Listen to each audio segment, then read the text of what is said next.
Bien, bonjour à tous. Nous allons donc bienvenue dans ce webinaire du programme FEDER Sextonia-IDES. Donc nous sommes là, nous sommes sur scène avec tous nos intervenants. Je vais laisser la parole tout de suite à Clara Zaremski, donc du pôle bioressources de GDI, qui va modérer ce webinaire. Clara, donc c'est à toi. Donc je descends de la scène et je reste dans la salle pour animer la régie de l'événement. Donc bon webinaire à tous. On est ensemble pour environ 1 heure. Oui, juste une précision quand même. Donc sur le panneau latéral, vous pouvez poser des questions. Tous les participants peuvent poser des questions. Donc ces questions seront traitées environ 10 minutes avant la fin de l'événement. On prendra quelques questions parmi celles qui sont posées ou avant s'il nous reste du temps. Voilà. Donc, on est là pour environ 1 heure maintenant. Clara, c'est à toi. Bonjour à tous et déjà un grand merci aux experts qui sont parmi nous d'avoir accepté de participer à ce webinaire pour répondre aux différentes questions que nous nous posions et qui vont être posées pendant ce webinaire, donc par le biais du projet Sextonia-IDES. Donc, je me présente, je suis Clara Zaremski, je travaille à Guyane Développement Innovation, qui est une agence de développement et d'innovation de la collectivité territoriale de Guyane, en tant que chargée de mission au département bioressources. Et c'est dans ce cadre que nous accompagnons le CNRS dans le projet Sextonia-IDES. Donc, les experts qui sont parmi nous aujourd'hui sont Madame Nadine Amusant, donc, qui est chercheure en sciences du bois au CIRAD, à l'UMR EcoFog, qui est spécialiste des mécanismes de duraminisation en lien avec les propriétés du bois. Elle développe des projets en lien avec la valorisation des bioressources ligneuses et de leurs déchets, entre autres. Parmi nous aussi aujourd'hui se trouve Madame Claude Grison, qui est directrice de recherche au CNRS, au laboratoire Chimeco, et qui est cofondatrice de BioInspire, et ensuite du laboratoire Bioprotection. C'est l'histoire d'un succès dans le développement d'un répulsif anti-moustique naturel qui est commercialisé. Donc, c'est un spray anti-moustique non toxique, très efficace et 100% bio-inspiré. Ensuite, parmi nous aujourd'hui se trouve Monsieur Antonin Hubert, donc, qui est chargé de mission à l'OFB, dans le pôle économie et biodiversité, donc l'OFB qui est l'Office français de la biodiversité et qui accompagne l'émergence de projets de valorisation économique de la biodiversité, entre autres sur le territoire guyanais.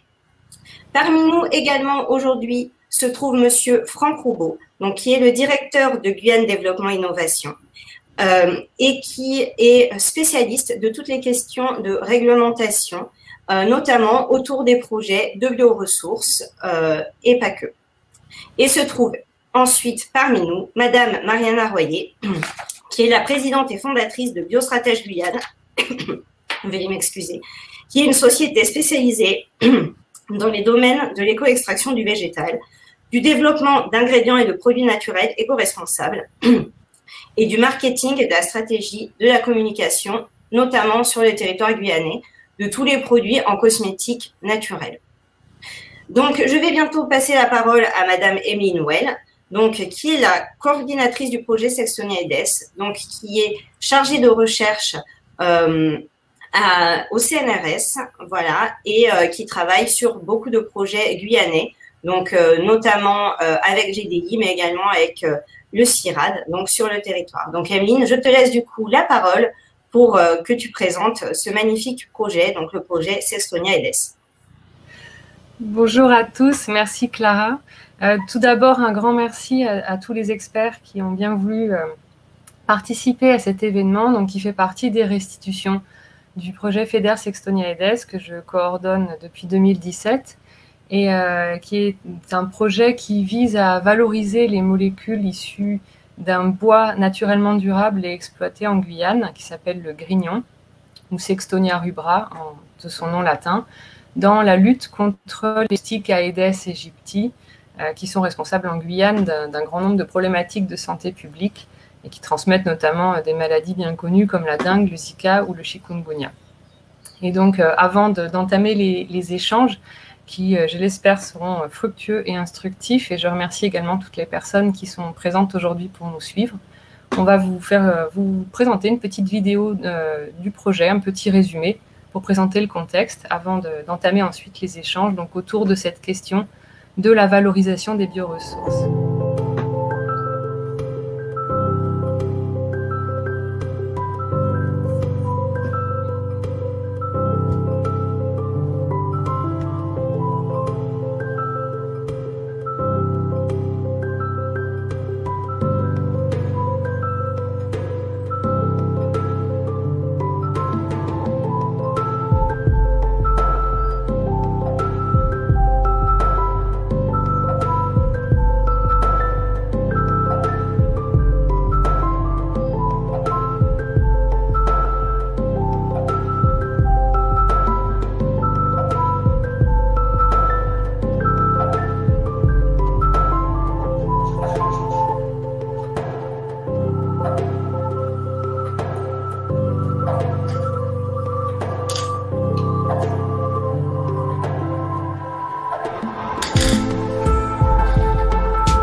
Bon, du coup, je vais reprendre la main parce que je ne sais pas, Emeline a disparu.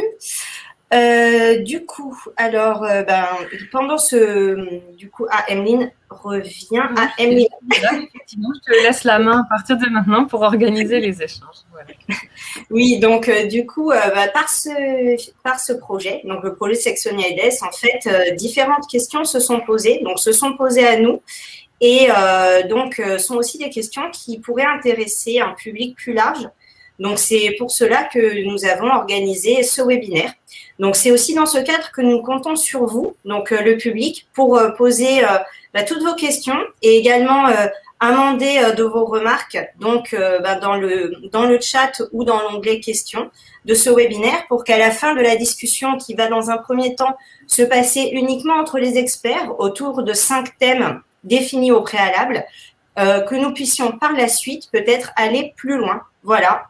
avec des questions peut-être pour aller plus loin dans les thèmes proposés, mais également peut-être sur d'autres thèmes que vous aimeriez voir abordés d'après ce que vous avez pu voir du projet ou ce que vous connaissiez antérieurement. Voilà, donc le premier thème que nous allons aborder aujourd'hui, c'est un thème finalement autour de la valorisation des bioressources, donc avec une question qui est comment la recherche intervient-elle pour identifier différentes voies potentielles de valorisation des bioressources et où se situe cette recherche en matière de valorisation. Donc, pour ce faire, nous allons donner la parole aux experts, donc mesdames Nadine Amusant et Claude Grison.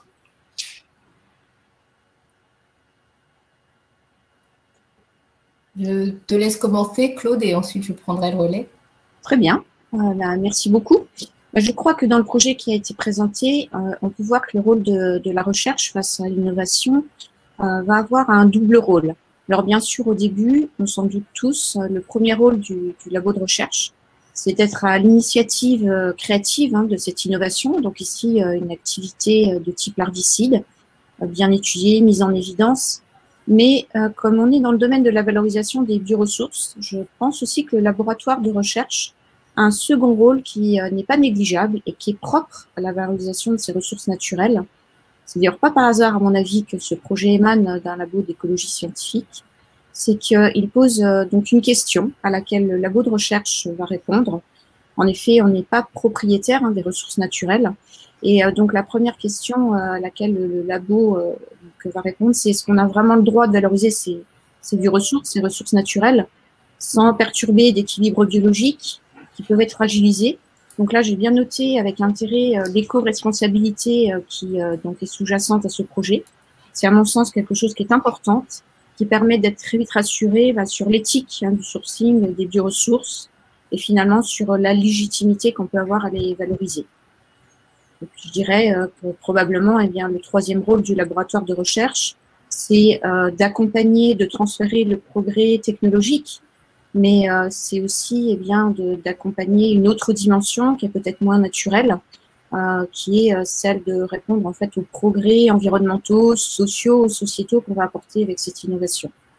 Voilà. Donc en résumé, je pense que le rôle de la recherche est vraiment très important et présente différentes facettes dans le domaine. Voilà, moi, ce que j'ai envie de rajouter, et je crois que cette approche-là, elle est particulièrement vraie sur un territoire comme le nôtre, où il y a beaucoup de choses à découvrir au regard justement de cette très grande biodiversité. Pour moi, la première approche, c'est justement une phase d'acquisition de connaissances, c'est-à-dire de pouvoir inventorier l'ensemble des connaissances que nous pouvons avoir sur un objet de recherche. En l'occurrence, ici, on est sur un arbre, sur les connexes des arbres.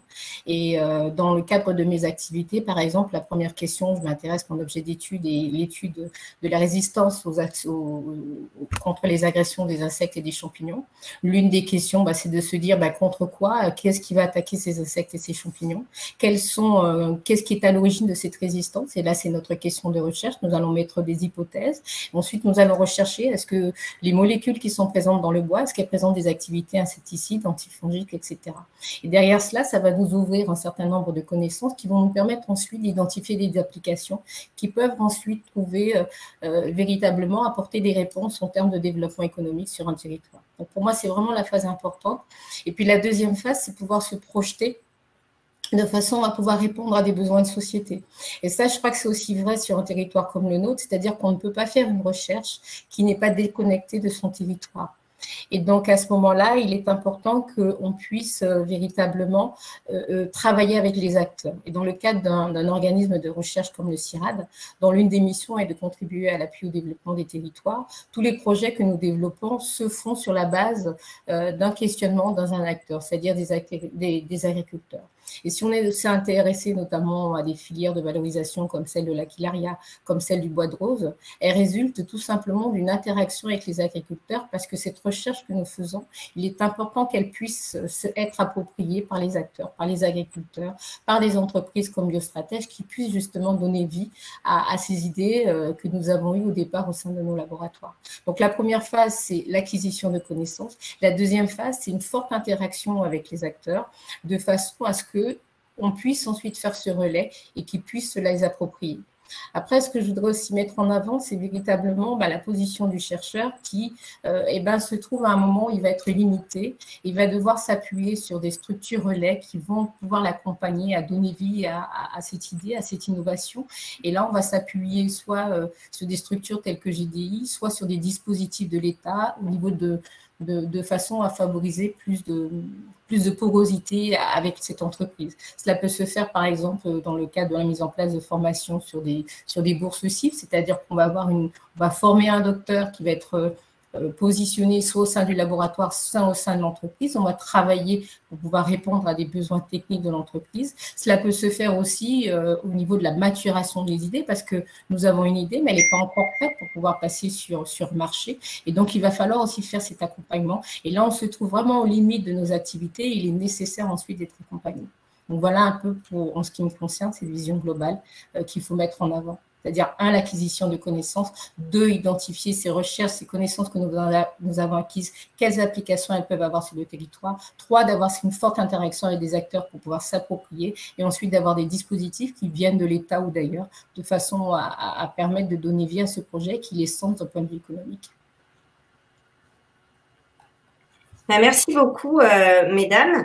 Effectivement, on peut voir par vos réponses finalement l'intérêt croissant de la recherche finalement pour une valorisation et une réelle interaction avec tous les acteurs finalement socio-économiques. Donc ici avec l'exemple du territoire guyanais, mais également pour tous les autres territoires sur lesquels finalement se produit la recherche.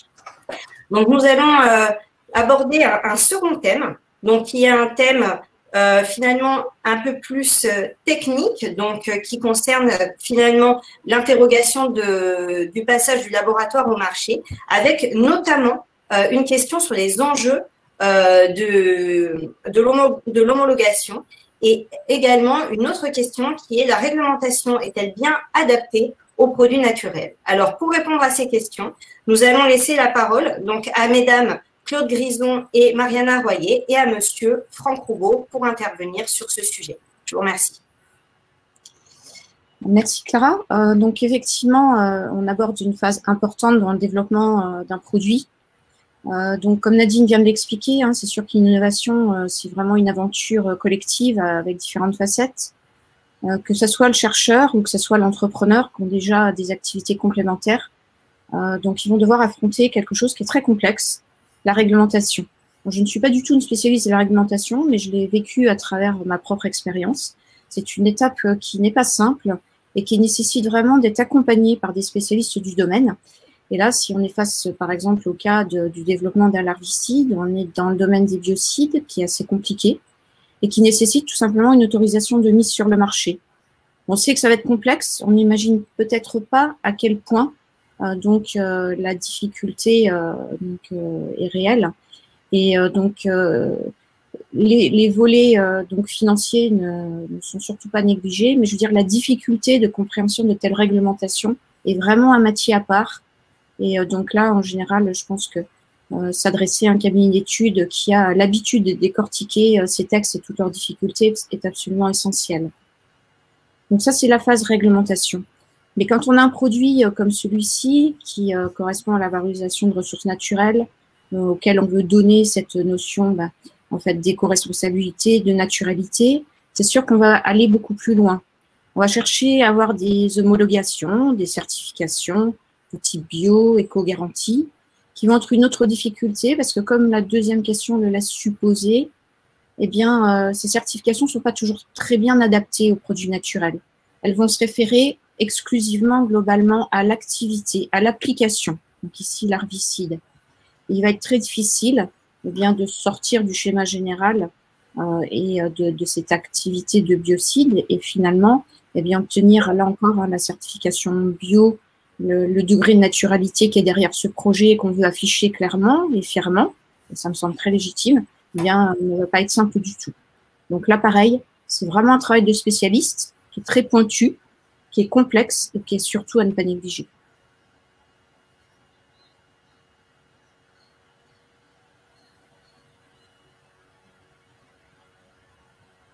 Bonjour, je vais prendre la suite et Célestin pourra me compléter de Biostratège Vienne. Alors, pour la réglementation, effectivement, on appelle ça une barrière à l'entrée du marché parce qu'on sait qu'il y a pas mal de défis liés à la réglementation, à l'homologation d'un actif naturel, notamment dans le cadre de biocides ou de conservateurs naturels ou d'agents ayant des activités biologiques avérées. En ce qui concerne l'application biocide, effectivement, on doit passer par une AMM. Ça demande des coûts d'investissement non négligeables. Et pour les extraits naturels, généralement, c'est vrai qu'on constate qu'il y a dans la norme des manques, en fait, des lacunes concernant l'application d'extraits naturels sur certains domaines d'activité, certains marchés. Ça s'améliore au fur et à mesure, on le constate que les cadres des normes s'améliorent et qu'elles s'adaptent de plus en plus aux extraits naturels et aux extraits botaniques, puisqu'ils sont de plus en plus demandés par les marchés industriels. Effectivement, généralement, quand on arrive, nous, à ce stade-là, on s'entoure d'experts.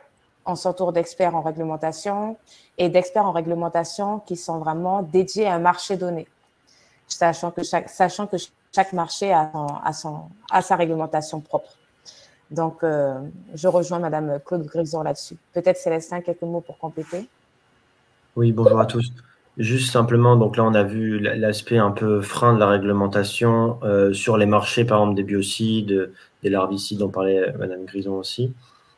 Sur d'autres marchés, il faut savoir que ça peut être parfois un peu plus ouvert, comme la cosmétique notamment, où les bioressources commencent à prendre de plus en plus leur place au niveau des extraits naturels.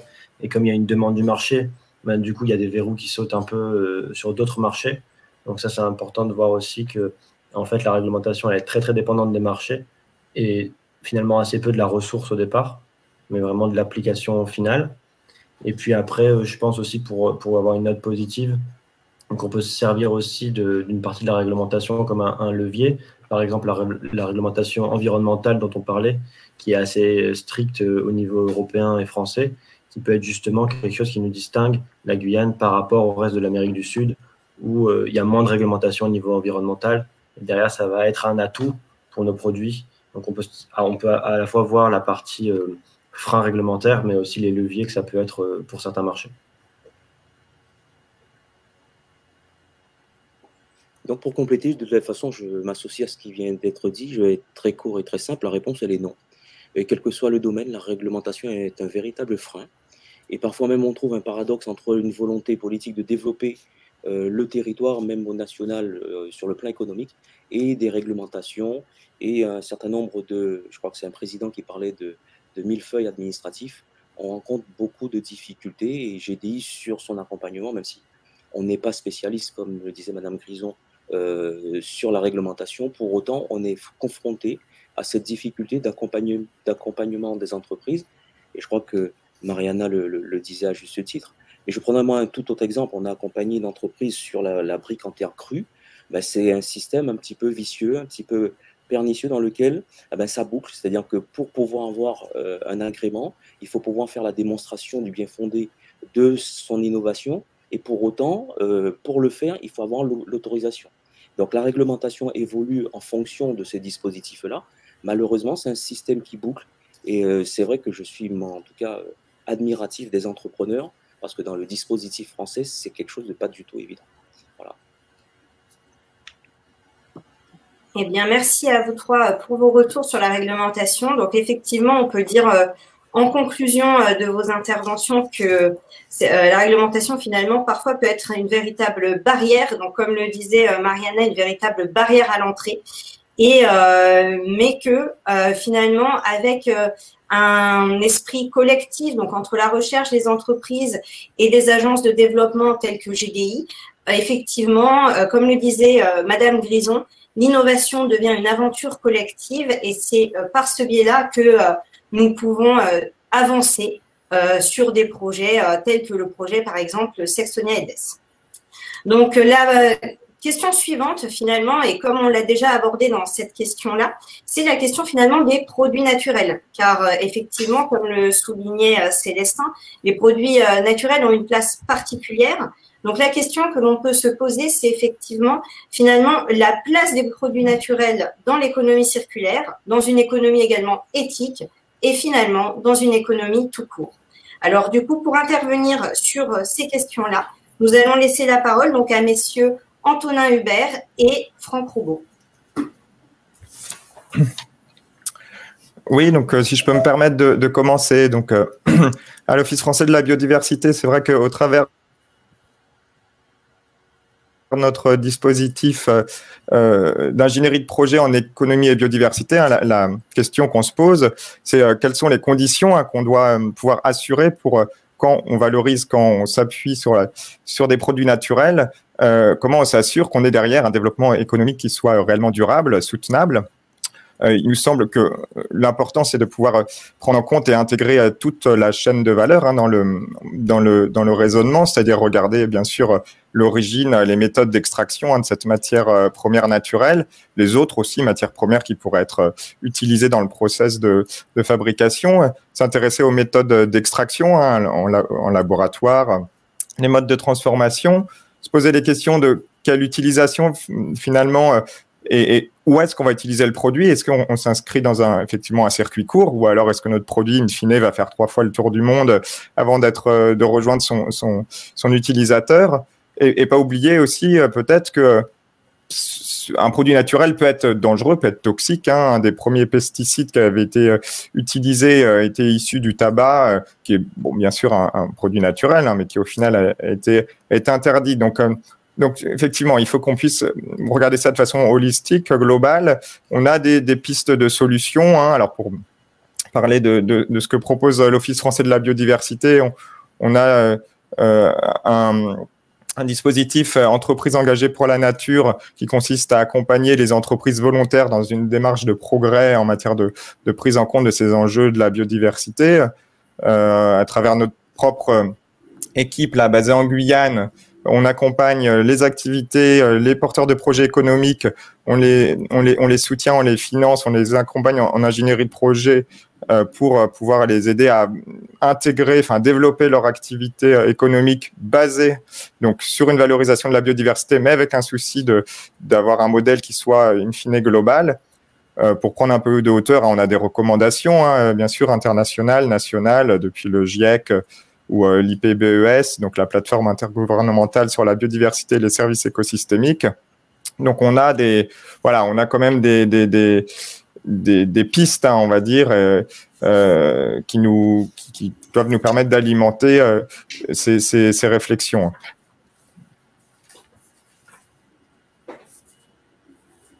Donc pour compléter et simplement pour dire une chose très claire, c'est que à mon avis, le sujet d'aujourd'hui prend toute sa place dans une économie circulaire, mais même bien au-delà. Le territoire sur un champ politique a besoin de se développer économiquement. Et bien évidemment, pour nous, ça s'inscrit dans cette démarche de développement éco-circulaire.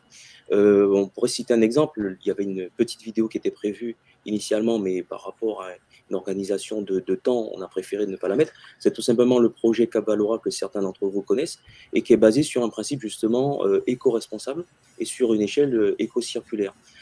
Pour la résumer en 2 mots, on peut imaginer un plateau technique sur la R&D, la formation et le transfert de techno, avec autant autour des champs disciplinaires que sont l'agriculture, mais aussi le sujet d'aujourd'hui, valorisation des ressources naturelles, et qui a pour but essentiellement de mutualiser à une économie d'échelle pour que les entreprises, les porteurs de projets puissent s'y retrouver sur un investissement moindre, en maîtrisant justement le principe de la concurrence, mais faisant en sorte que l'investissement initial public permette à tout le monde de pouvoir bénéficier de ces infrastructures et développer l'économie, mais en particulier sur ce principe-là. Je rappelle simplement que les gros projets de GDI sont basés essentiellement sur tout ce qui est éco-responsable et dans un principe d'économie circulaire. Donc je crois que la réponse, elle est évidente aujourd'hui avec ce qui nous...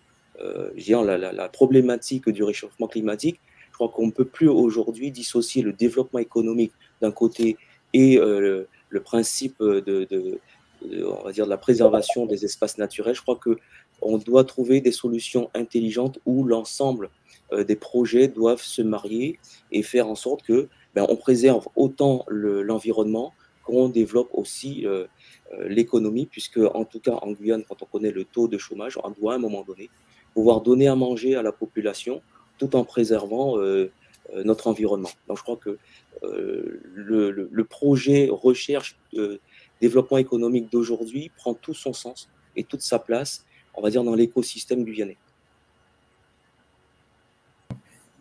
Si je peux me permettre de rajouter un mot, donc c'est vrai qu'on a la chance en Guyane d'avoir des acteurs structurants, notamment GDI qui fait de l'accompagnement auprès des porteurs de projets.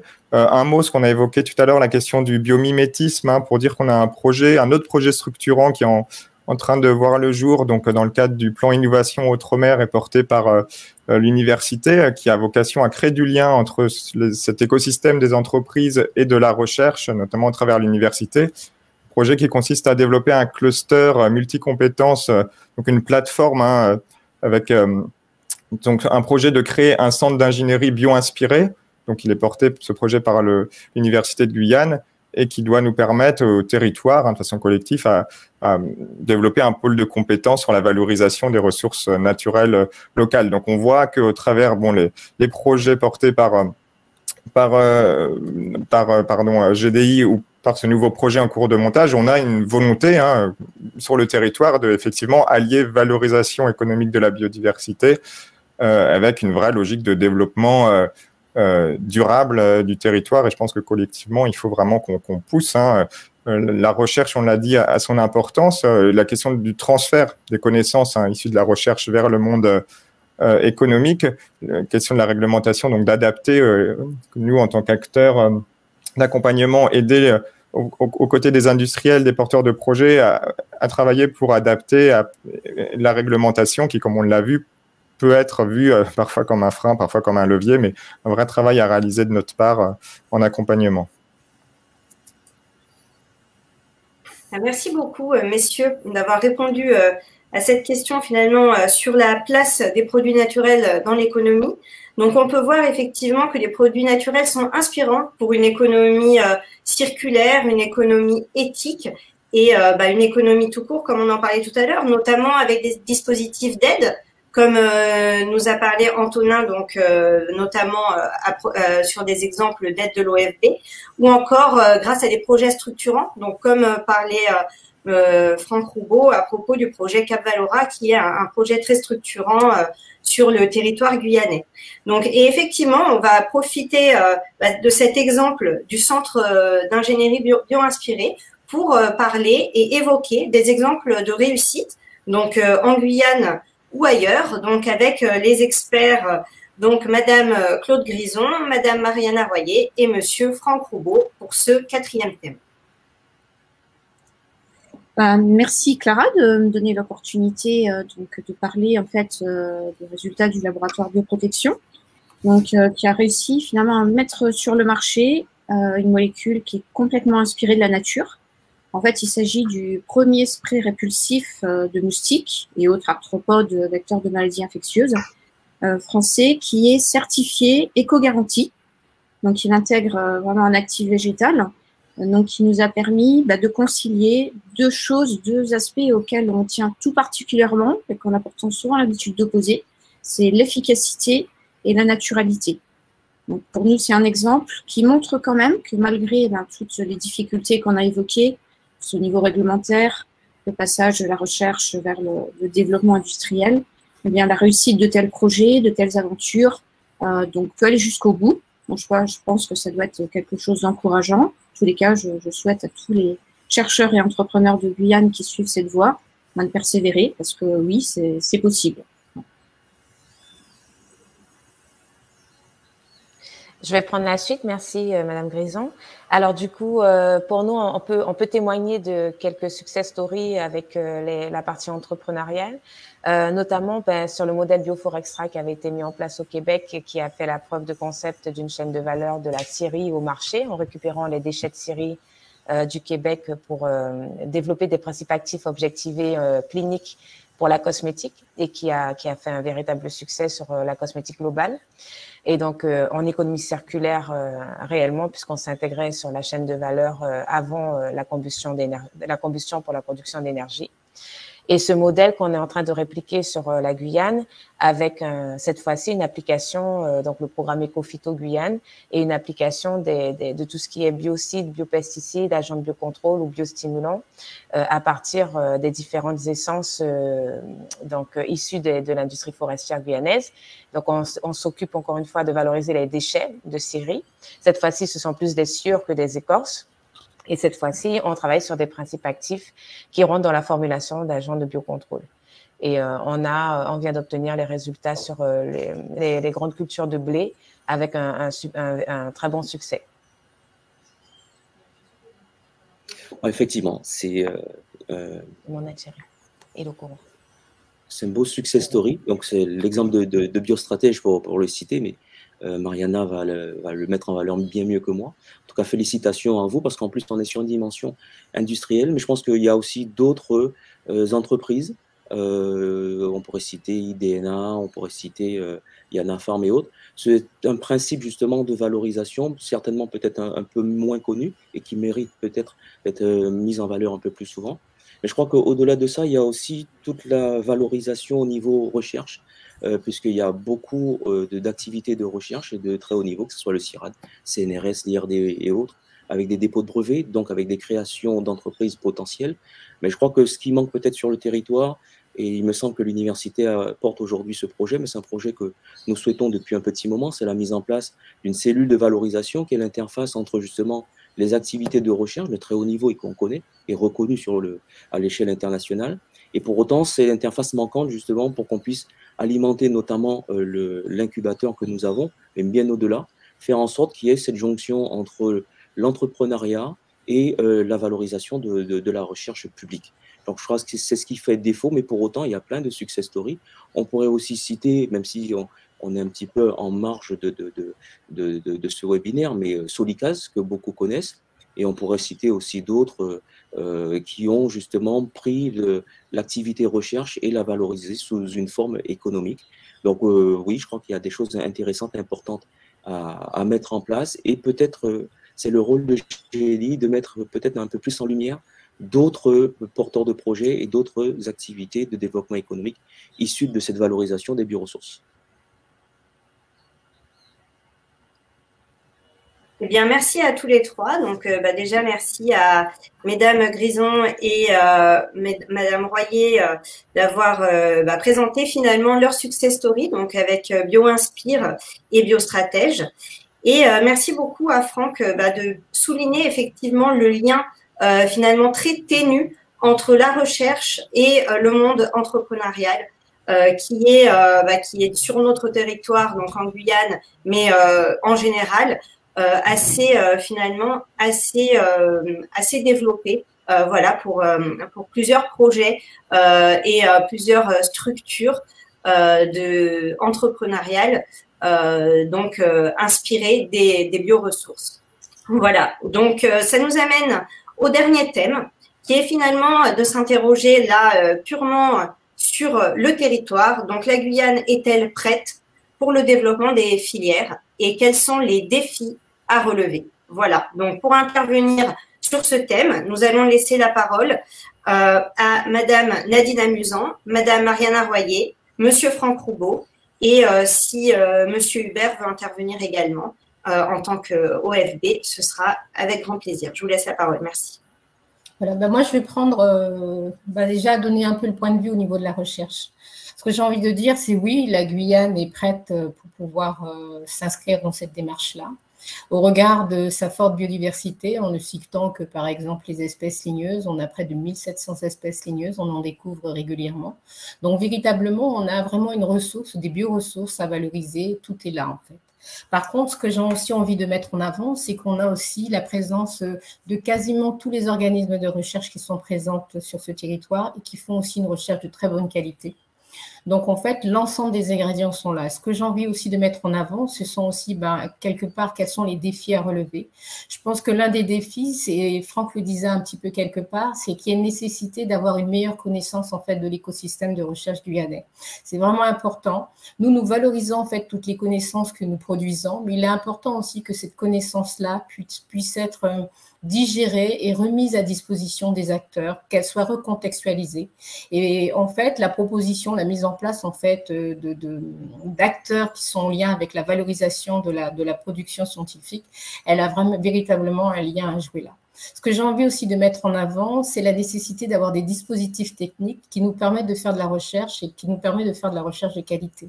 Et donc là, nous savons que pour pouvoir faire de la recherche, nous avons besoin d'équipements. C'est coûteux, la maintenance elle est coûteuse parce que nous sommes loin notamment de la métropole. Et donc, il y a une nécessité de pouvoir travailler ensemble à travers des plateformes. Et la proposition, la présentation justement du projet Sybios qui est porté par l'Université de Guyane est une des approches que nous avons de façon à mettre en place des plateformes ou de chimie ou des plateformes d'écomatériaux. Ça, c'est un point qui est important à mettre en place. Je pense que ce qui est important, c'est aussi de pouvoir axer aussi sur cette formation. Il est important que cette recherche elle soit faite en Guyane, que nous formions aussi des jeunes Guyanais, parce qu'on souffre aussi d'un grand turnover sur le territoire au niveau des acteurs de la recherche, ce qui fait qu'on peut avoir des pauses sur certaines thématiques de recherche. Donc là, l'université, elle a toute sa place pour pouvoir former de jeunes chercheurs, mais pas que, parce que si on veut mettre aussi en place des filières sur une chaîne de valeur, on a besoin de compétences diverses, on a besoin de techniciens, on a de personnes qui soient spécialisées notamment dans la réglementation. Il faut aussi avoir cette réflexion globale au niveau des différents métiers qui sont susceptibles d'être nécessaires pour pouvoir asseoir de façon durable cette filière. Et puis, j'ai aussi envie de mettre en avant que cette recherche, elle a besoin d'être soutenue financièrement par les acteurs, les décideurs locaux, et puis aussi qu'on soit défendu aussi au niveau national. Parce que le nerf de la guerre, quelque part, c'est véritablement les financements qui vont nous permettre de pouvoir faire les choix de ce qui est le plus pertinent au niveau des recherches que nous avons à conduire. Donc, voilà ce que moi, j'avais envie de dire. Oui, on a toute notre place, mais on a quelques défis à réunir, et je crois que c'est une discussion, c'est un échange qu'on va avoir avec l'ensemble des acteurs pour avoir une vision globale, de façon ensuite à lever les différents freins qui s'offrent à nous. Voilà pour moi.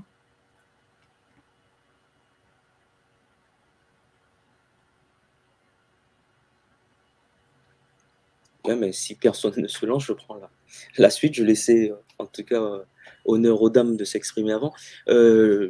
Je partage en partie ce que dit Nadine, et on est plus sur un principe du verre à moitié vide que verre à moitié plein, et je ne serais pas autant optimiste que ça,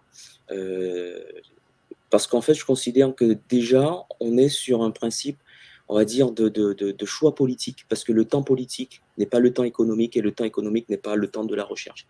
Et donc ça, pour pouvoir mettre en place et autour de la table l'ensemble des parties prenantes, c'est pas toujours simple, c'est pas toujours évident. Le potentiel, Nadine, tu l'as dit, est là. Je crois qu'on partage tous ce constat, mais c'est un constat qu'on fait depuis un certain nombre d'années. La recherche en Guyane, elle est d'excellente qualité, personne ne peut dire le contraire. On a les acteurs du développement économique, hein, la présence de Mariana et de son équipe en est la preuve. Il y a d'autres acteurs, mais je crois que ce qui manque, c'est d'abord deux choses, c'est la coordination. Il faut vraiment qu'il y ait une volonté politique et puis un coordonnateur, la puissance publique qui puisse dire, voilà, aujourd'hui, on va prendre telle direction, donc il y a une stratégie à développer, à retenir et à mettre en place. Coordonner l'action sur le terrain à travers des structures, que ce soit GDI, l'OFB ou autre, mais il faut vraiment de la coordination sur le terrain. Il faut mettre les moyens, ça c'est une nécessité. Et puis derrière, ce que je veux dire, c'est qu'il manque peut-être dans cette chaîne de valeur un certain nombre d'outils.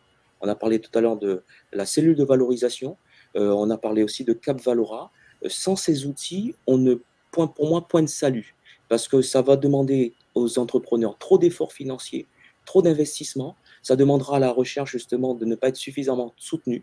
Il faut nécessairement des structures porteuses, transverses, qui permettent justement de faire des investissements lourds, mais dans un intérêt justement de bien commun, pour que tout le monde puisse accéder justement à ce développement économique. En tout cas, c'est le constat que nous avons pu faire à GDI. Moi, ça fait 10 ans que j'œuvre à GDI, et aujourd'hui, ce constat, il est le suivant. Il manque, en gros, c'est comme si vous souhaitez vous déplacer, on construit les routes, mais on ne donne pas aux entrepreneurs des voitures et les possibilités de pouvoir conduire ce véhicule. Aujourd'hui, la Guyane est à ce tournant. Il faut pouvoir donner aux entrepreneurs la possibilité de se développer. Et pour ça, il faut développer des infrastructures lourdes qui leur permettent justement de pouvoir développer leurs activités économiques.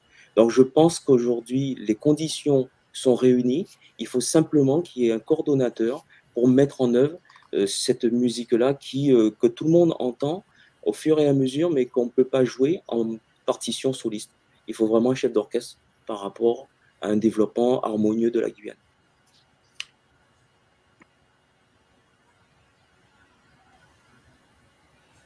On peut prendre la suite. Donc, nous, on croit fortement au développement de la filière économique en Guyane et elle est en cours. En fait, on le voit, les maillons se placent un petit peu partout.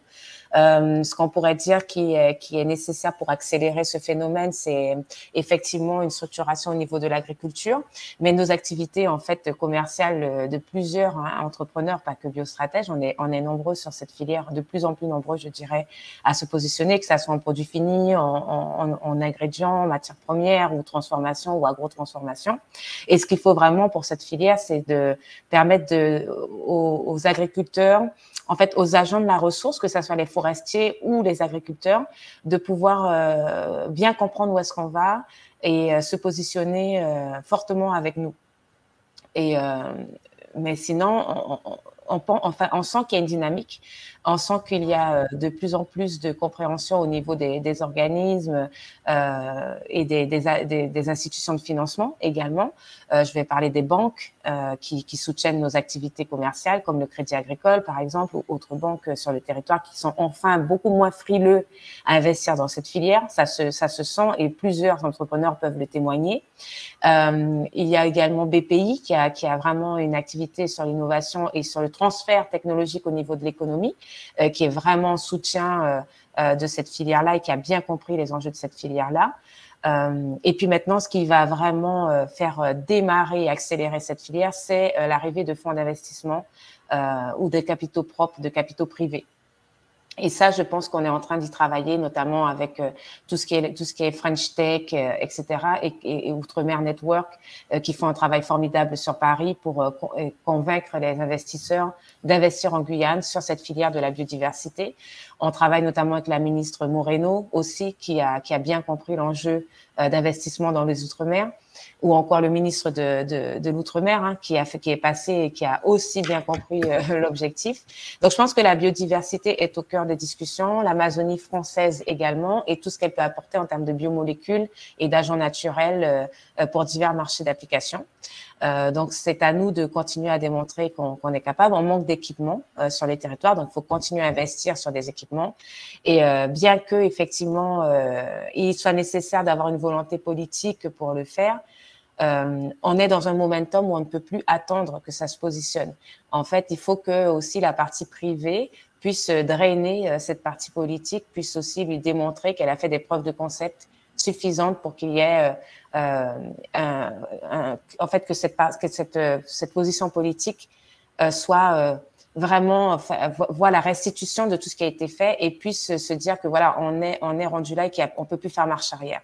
Donc voilà, en fait, je pense que c'est très positif. Et ce travail que Emeline a mené avec ses collaborateurs en est la preuve également qu'aujourd'hui, on est prêt à faire ce transfert économique et qu'on a de plus en plus d'équipements sur les territoires pour pouvoir le faire et pour pouvoir ensuite exporter à l'international des produits de très haute qualité. Et pour terminer, j'aurais aimé soulever aussi une autre question, peut-être qu'il faut avoir en tête. On a parlé beaucoup là d'activités plutôt de type high-tech qui demandent des efforts de recherche importants, des financements, un accompagnement important. Pas oublier aussi que quand on parle de valorisation de ressources naturelles, on peut être sur des techniques low-tech qui peuvent s'adapter à développer une activité économique dans les territoires, notamment communes reculées en Guyane. Je pense là à un projet en particulier qu'on accompagne en ce moment là au niveau de notre équipe, qui a été lauréat de notre appel à projet Biodiveco. Un projet donc porté par l'agroforestière qui a réalisé un important travail de recherche et de développement développer un process de collecte de semences forestières. Donc développer un process de collecte et de conditionnement pour pouvoir développer et alimenter un marché de production de végétaux d'origine locale, donc à des fins agricoles, de restauration, d'aménagement. Ce qui est très intéressant dans leur modèle économique, c'est qu'ils vont travailler avec le réseau des savoirs de la forêt, qui est en lien avec des collectivités, enfin des communautés locales, qui sont détenteurs d'un savoir, d'une connaissance sur où aller chercher les semences qui intéressent l'agroforestière, et du coup développer un métier, un nouveau métier, relativement peu qualifié, mais qui demande un vrai savoir, donc un métier de collecteur, d'aller chercher en forêt ces semences pour alimenter cette activité, ce nouveau marché qu'on souhaite accompagner là de production de végétaux locaux. Voilà, pour dire peut-être aussi qu'il y a ces projets relèvent plus de la low-tech, mais qui demandent quand même, bien sûr, un accompagnement, de l'aide, du soutien, mais qui peuvent être structurants pour les communes, notamment intérieures, et pour le territoire guyanais. Eh bien, merci à vous tous d'avoir répondu à cette question. Donc, ce qu'on peut en conclure, c'est que oui, la Guyane est complètement prête pour le développement des filières, donc autour des produits naturels.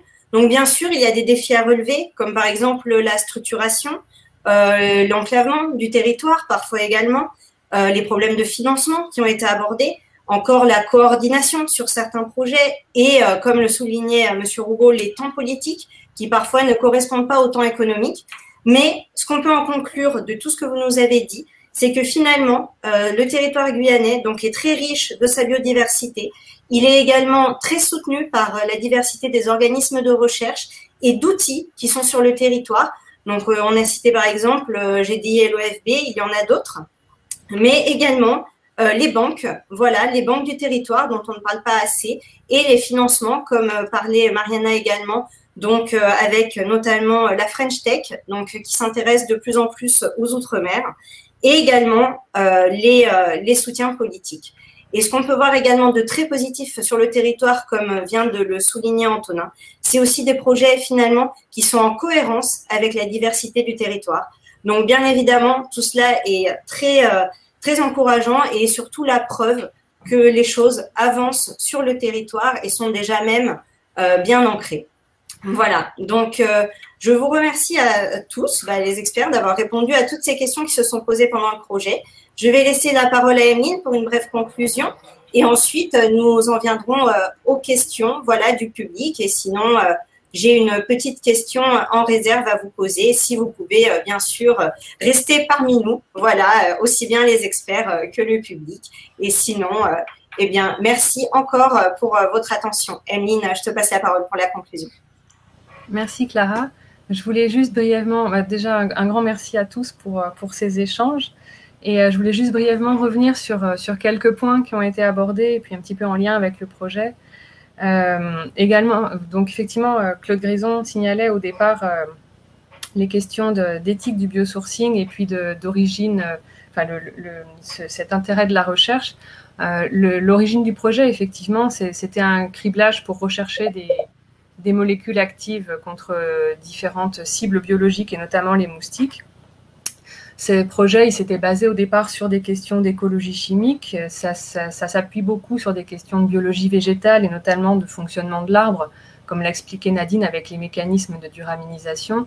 Et c'est vrai qu'une des forces de la recherche et de la recherche publique notamment, c'est qu'on a un champ d'investigation qui est large, qui n'est pas limité à la valorisation. Et on peut, par toutes ces questions, disons plus fondamentales, même si je n'ai pas tellement cette distinction entre fondamentale et appliquée, par cette largeur de notre champ de vision et par les questions qu'on se pose sur le fonctionnement global d'un écosystème, on peut vraiment nourrir ces thématiques qui vont pouvoir aboutir à de la valorisation par la suite. Et je pense que c'est une des forces, effectivement, de la recherche. Madame Grison parlait également de l'éthique du biosourcing, et c'est vrai que ça a été un point fort dans le développement du projet Sextonia-Edes, puisque dans le projet précédent, donc, il y avait ces activités de criblage. On a trouvé d'autres espèces qui avaient des activités larvicides vis-à-vis du moustique qui étaient très intéressantes, mais valoriser ces espèces-là posait des gros problèmes techniques et technologiques parce que la ressource n'était pas disponible en abondance sans impact sur l'écosystème. Et je pense que c'est effectivement quelque chose de très important à prendre en compte Du moment où on a un résultat de laboratoire qui est intéressant et qu'on veut essayer de l'amener plus loin, est-ce que cette valorisation va être possible, écologiquement soutenable. Et je vois par exemple au niveau de l'UMR EcoFoc, donc qui accueille nos travaux, on peut par exemple s'appuyer sur tous les travaux de modélisation de l'exploitation forestière qui vont aussi pouvoir nous donner des indices. Et donc le fait de travailler dans une unité de recherche interdisciplinaire ouvre aussi à ces questions liées à la valorisation. Antonin Hubert a abordé également la question de la toxicité des produits naturels. C'est vrai que c'est un point qui est vraiment important et qui sera développé, je pense, un peu plus dans un deuxième webinaire que nous organisons dans le cadre du projet sur les insecticides naturels. Le fait que ça soit d'origine naturelle ne veut pas dire que tout est parfait. Et prendre en compte la sélectivité, la non-toxicité des produits vis-à-vis des organismes non cibles, enfin, les questions effectivement du tabac et des produits qui en sont dérivés, les néonicotinoïdes sur les abeilles sont vraiment des questions d'actualité. Et donc, c'est aussi quelque chose que nous avons pris en compte dans le cadre du projet, d'essayer d'étudier cet aspect de sélectivité vis-à-vis d'organismes non cibles ou de l'utilisateur humain qui n'est pas négligeable. Et c'est vraiment effectivement quelque chose de très fort à prendre en compte quand on veut développer cet aspect des bioressources. Et puis en conclusion, je pense que pour moi, le mot-clé, c'est effectivement cette histoire, je crois que c'est Claude Grison qui a dit ça, que la valorisation, c'est une aventure collective. Et je crois qu'elle est effectivement collective à tout point de vue. Oui, on a bien vu du point de vue humain, l'intérêt de la coordination et de la complémentarité entre les différents acteurs, qu'il s'agisse de la recherche et des industriels, de l'importance des questions de transfert, de l'importance de ces approches vraiment intégrées, que ce soit tous les questionnements en amont de la recherche, ces questions de transfert, l'écoute des besoins d'un territoire, des besoins techniques, des besoins d'une société, et que l'aventure, elle doit être effectivement aussi collective entre l'homme et son environnement pour pouvoir aboutir à ce développement durable des bioressources. Voilà ce que je voulais souligner à l'issue de ces échanges. Et encore merci à tous. Merci beaucoup, Emeline. Alors, je regarde s'il y a des questions dans le chat ou dans les questions. Donc, je vois que pour l'instant, aucune question n'est arrivée. Donc, il y a encore un peu de temps, ne vous inquiétez pas. En attendant, moi, j'ai une question à poser, donc, qui est finalement, et c'est ce que tu viens un peu de dire, Emeline, et c'est une question générale à tous, hein, c'est finalement, effectivement, on a beaucoup parlé de produits naturels, mais on parle de produits naturels comme s'ils étaient inoffensifs. Mais qu'en est-il réellement, finalement? Comment passer outre? Y a-t-il des réglementations ciblées? Voilà, donc ça peut être une question à aborder si vous le désirez.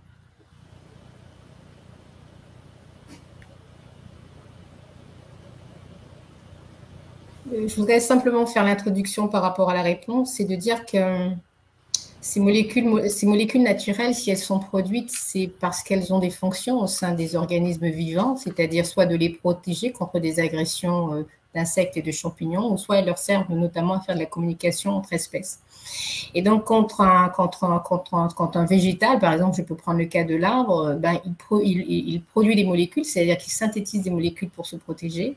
Généralement, il va le faire de façon très efficace, de façon à pouvoir assurer une très longue durée de vie en tant qu'arbre dans cet écosystème, parce qu'un arbre, ça peut vivre plusieurs centaines d'années.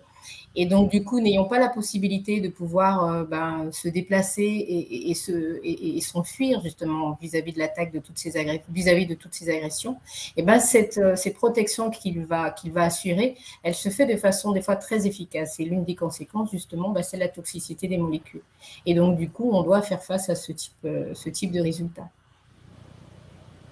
Donc, du coup, je laisse Emeline, si elle veut, ou Claude, rentrer plus dans les détails par rapport à cette toxicité, justement, et les approches qu'on peut avoir pour pouvoir les contourner ou pas. Nadine, je m'inscris tout à fait dans ce que tu viens de dire. Je pense que les molécules de défense de la nature sont bien choisies, bien faites, que les plantes les utilisent dans un contexte extrêmement précis. Donc, il ne faut jamais sous-estimer le côté négatif qu'on peut avoir quand on les utilise, nous, à nos propres fins. Donc, effectivement, il y a un risque de toxicité qui doit toujours être parfaitement étudié et approfondi. Il ne faut pas le négliger. Et je complète aussi mes propos avec les réflexions d'Emeline que je trouve vraiment très intéressantes. Il y a la toxicité, mais il y a bien sûr aussi l'écotoxicité qui doit être étudiée de près. Donc là aussi, on voit que la démarche est complètement complémentaire et interdisciplinaire. C'est pas parce qu'un produit est naturel qu'il n'a que des qualités, on va le détourner de ses fonctions initiales. On va l'utiliser différemment. Donc on ne doit jamais oublier de vérifier tous ces aspects. Et on va dire peut-être que en note positive, un petit peu qui complète ce qu'avait dit Franck tout à l'heure, peut-être que des fois la réglementation, l'autorisation de mise sur le marché, ça permet peut-être de valider définitivement ces aspects-là, de voir si on est bien en phase avec, dans le cadre de la demande des autorisations, de la vérification de tous ces aspects de toxicité, d'écotoxicité. Donc c'est normal, ça fait partie de notre métier, et bien sûr, il ne faut absolument pas le négliger. Donc, bravo Amine au passage pour toutes tes réflexions qui font plaisir. C'est vrai qu'on parle beaucoup de ressources naturelles, leur valorisation. N'oublions pas l'éthique du sourcing, c'est vraiment fondamental. Voilà, donc merci à tous pour ce partage d'idées et de commentaires. Enfin, je souhaite vraiment que le projet aille le plus loin possible. Merci.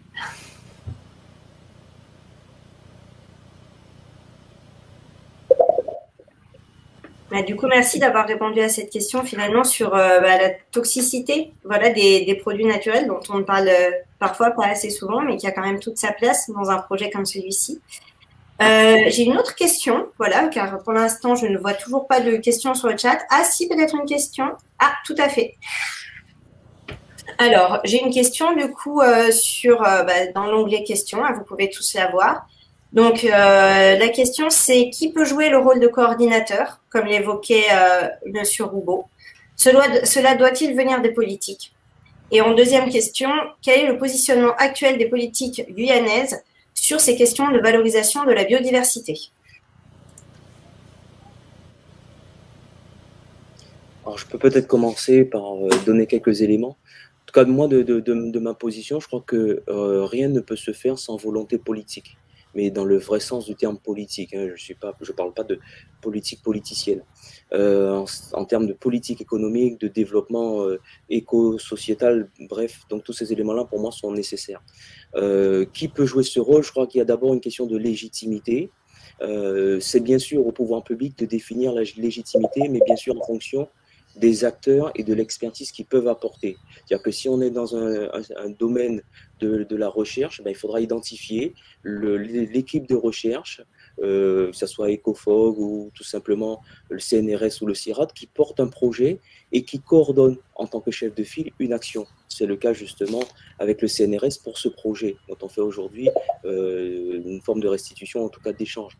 Si c'est sur le développement économique, il y a GDI, mais il y a d'autres. Si ça concerne le développement durable et tout ce qui est protection de l'environnement, il y a l'OFB, mais il y a d'autres. Mais je crois qu'il y a une nécessité de légitimer quelque part un chef de file pour qu'il y ait une réelle coordination autour de ces différents projets-là. Après, qu'est-ce qu'il y a d'autre encore? Quels sont les positionnements actuels des politiques? Il y a un nouvel exécutif régional qui se met en place. En tout cas, moi, pour travailler avec ma nouvelle présidente, elle a une volonté farouche et pragmatique de développer un certain nombre de choses. On a discuté des projets actuels de GDI. Elle défend justement la mise en place de ces projets-là, que ce soit Cap Valora ou autre. Donc, je crois avec cette dynamique-là, je crois qu'on pourrait effectivement faire des choses intéressantes sur l'aspect de la coordination et du développement. En tout cas, je parle pour ce que je connais du volet politique et développement économique du territoire.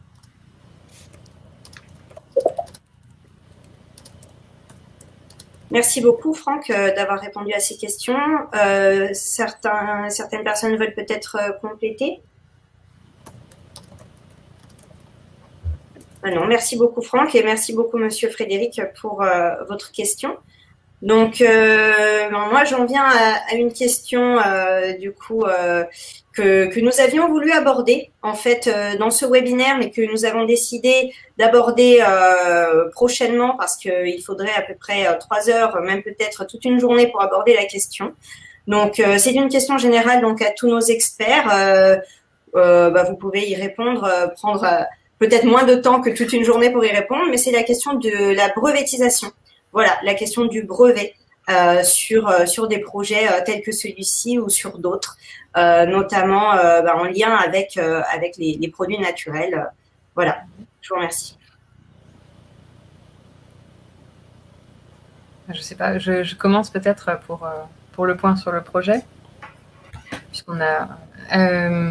donc effectivement, comme le disait Clara, on aura aussi, je fais la petite promotion des prochaines actions, on aura en janvier une restitution du projet qui sera organisée et dans laquelle on va prendre aussi le temps de vous faire un petit point technique justement sur tout ce qui est valorisation, transfert et questions autour des brevets. Donc je vous donne rendez-vous à ce moment-là également. On organisera quelque chose là-dessus. Et juste un petit point pour préciser le contexte notamment de la famille de brevets qui est évoquée dans le film de présentation des projets et qui est issu donc d'un projet antérieur à Sextonia EDES qui était également financé par les fonds FEDER et qui s'appelait Insecticide tout simplement.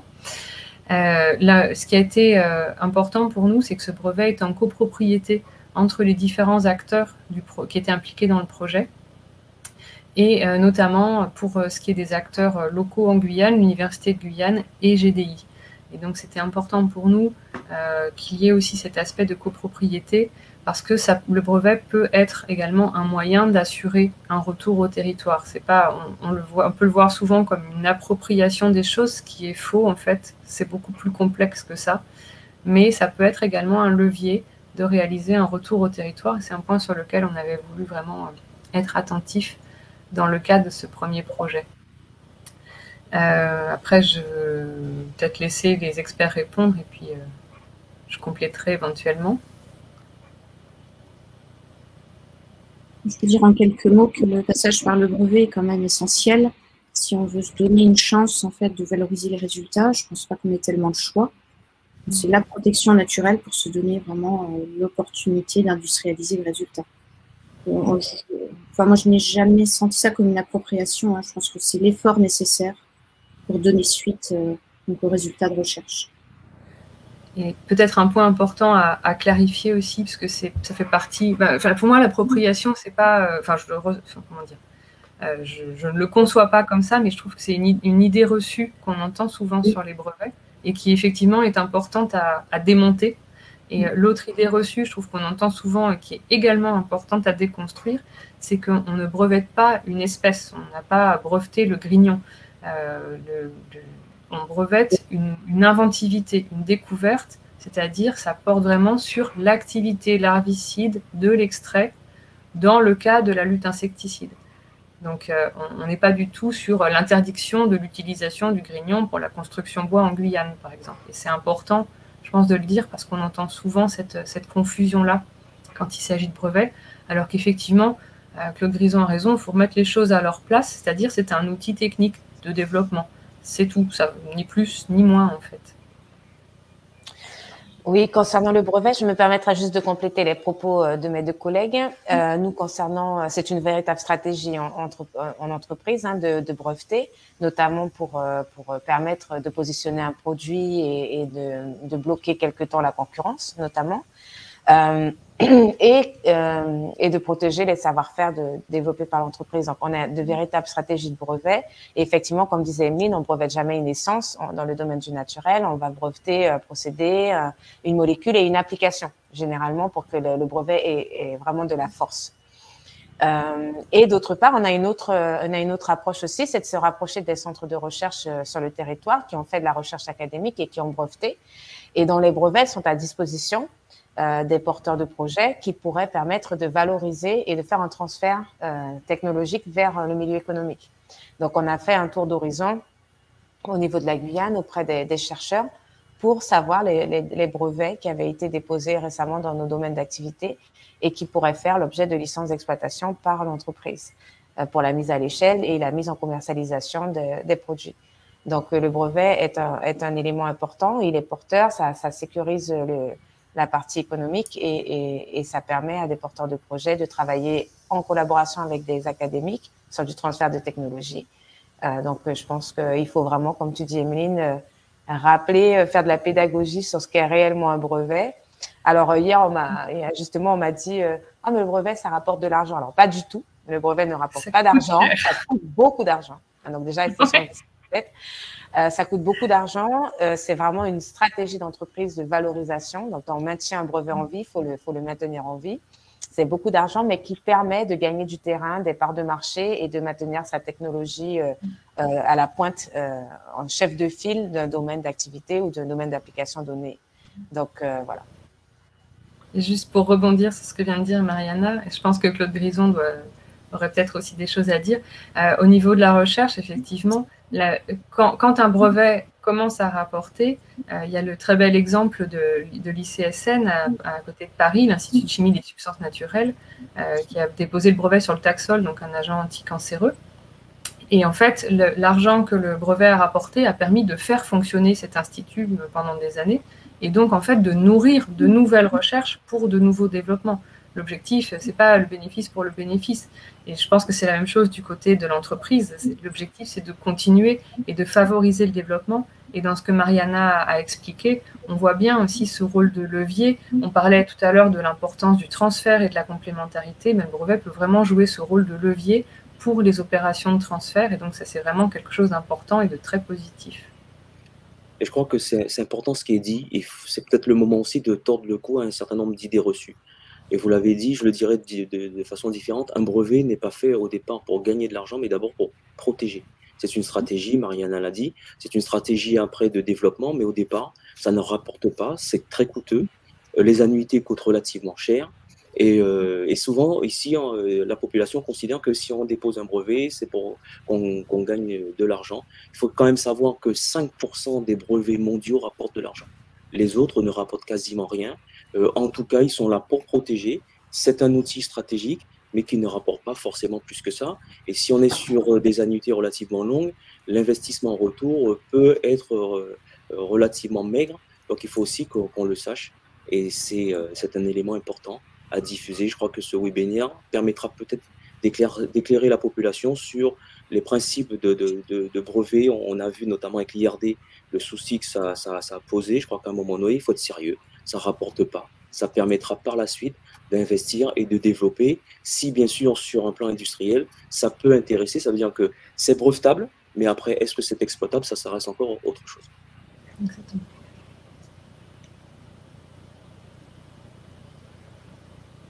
Merci beaucoup à tous. Merci aux experts pour vos réponses sur le brevet, donc qui sont un peu une introduction à ce qui sera développé notamment par la restitution finale. Donc, nous allons pouvoir bientôt conclure ce webinaire. Et pour conclusion, nous avons choisi de diffuser une vidéo qui explique un peu mieux le projet structurant donc Cap Valora, qui est un projet phare aussi bien pour GDI que pour le territoire guyanais. Donc, nous allons diffuser la vidéo anciennement appelée ferme expérimentale en conclusion, finalement, du webinaire. Donc, c'est ici que nous allons vous laisser et vous laisser regarder la vidéo. Et encore un grand merci donc aux experts donc que je recite.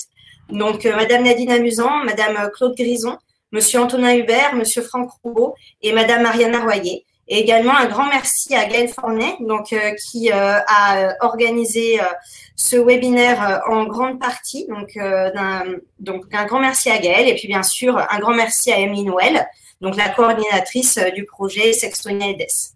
Donc je vous laisse regarder la vidéo et je vous souhaite une très bonne journée. Au revoir. Anciennement appelé ferme expérimentale de Guyane, c'est un outil multifilière de mise en réseau et d'appui au développement des secteurs agricoles et agroalimentaires du territoire. Ce projet, à l'initiative de GDI, est porté par la CTG. Cap Valora répond à l'ambition du territoire d'atteindre une durabilité environnementale, sociale et économique en soutenant la structuration et la coordination des filières. Il contribue également à encourager l'autonomie alimentaire et à améliorer la qualité et la quantité des productions locales.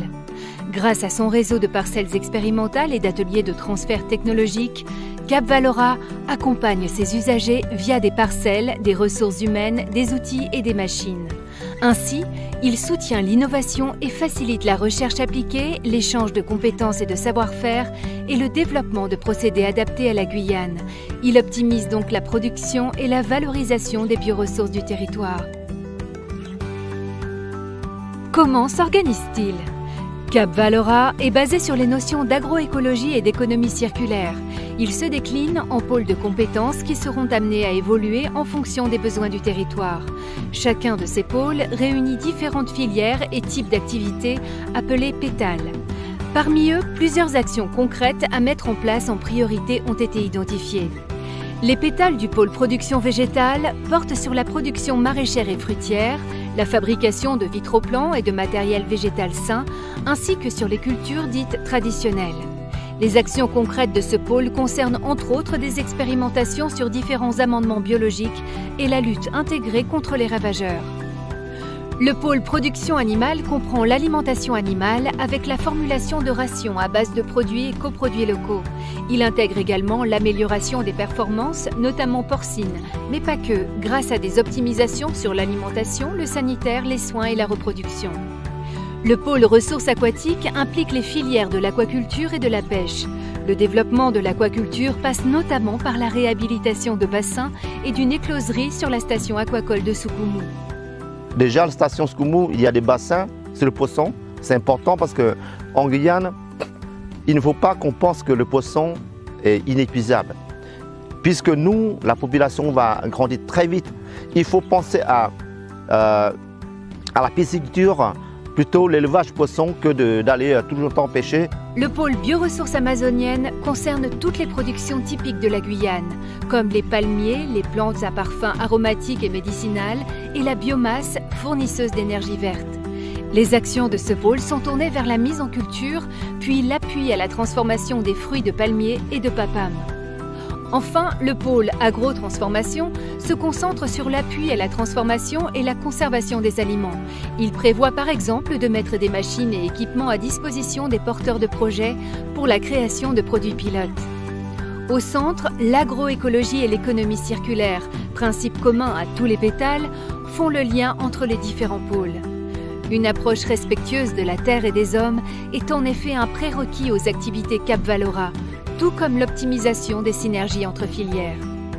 Cette petite agriculture familiale est très importante et elle a à la fois des atouts puisqu'elle rassemble sur des petites surfaces une forte agrobiodiversité, ce qui en fait un modèle de choix pour amorcer les transitions agroécologiques, mais elle présente aussi des faiblesses, et notamment pour tout ce qui concerne la gestion de la fertilité des sols. Dans le cadre de Cap Valora, l'idée c'est de rassembler un peu tous les acteurs de toute la chaîne de valeur de l'agriculture autour de ces thématiques-là.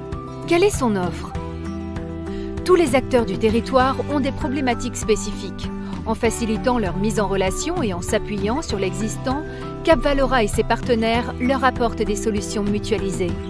Prenons l'exemple d'une parcelle de citron cultivée en association avec des bananes, mise à la disposition des producteurs et chercheurs.